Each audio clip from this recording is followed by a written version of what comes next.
Halo teman-teman, kembali lagi di channel Kapan Kaya. Sesuai dengan janji gua kemarin, di video kali ini kita akan gibahin hal-hal yang diflexingin sama orang kaya.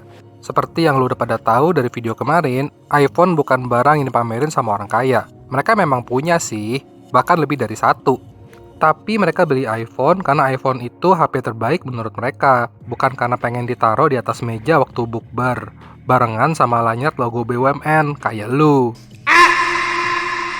Faktanya ada orang kaya yang sama sekali nggak pakai iPhone dan produk Apple lainnya, tapi statusnya sebagai orang kaya tetap tidak terbantahkan. Jadi, apakah orang kaya itu selalu humble dan tidak pamer?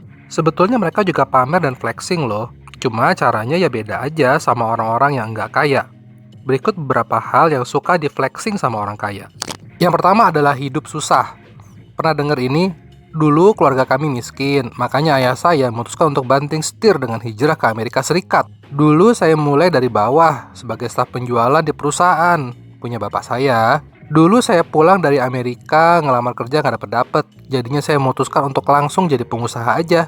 Dulu saya rugi 800 juta, nggak bisa tidur seminggu. Dulu waktu nggak ada duit, gue ke lobi hotel bintang beli kopi 80 ribu.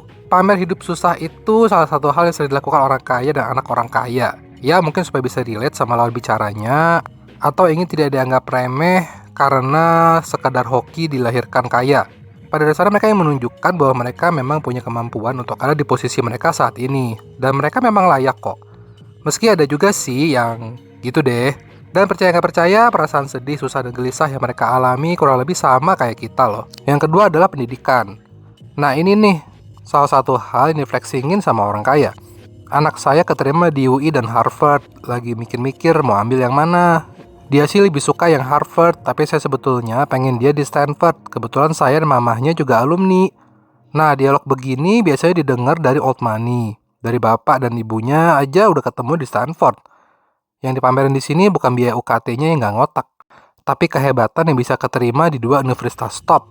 Yang ketiga adalah bisnis baru. Saya baru buka kafe di SCBD, bolehlah datang, nanti dikasih diskon. Saya kemarin baru coba main promotor, kita ngopi-ngopi lah, siapa tahu kamu bisa bantu. Saya lagi cari manajer baru buat tempat baru saya. Salah satu keunggulan utama yang dimiliki orang kaya dalam mendirikan bisnis baru adalah akses yang mudah ke modal. Dengan kekayaan yang melimpah, mereka tidak perlu bergantung pada pinjaman bank atau investor eksternal untuk memulai usaha mereka. Hal ini memungkinkan mereka untuk berinvestasi dalam proyek-proyek yang membutuhkan modal besar sejak awal, seperti teknologi canggih, properti, atau usaha rintisan yang berisiko tinggi namun berpotensi menghasilkan keuntungan besar. Kalau udah kayak gini, nggak perlu naruh kunci PCX, apalagi iPhone di atas meja pas bukber ya.